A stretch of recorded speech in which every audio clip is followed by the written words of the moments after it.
فقط با 5 قلم مواد ساده این گلای خوشگل و خوشمزه رو درست کن.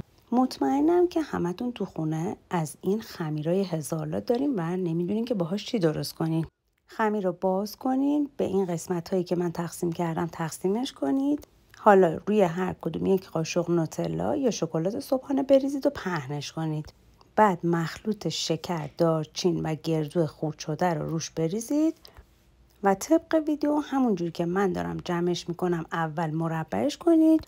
بعد با یه همزن یه به اضافه وسطش بزنید.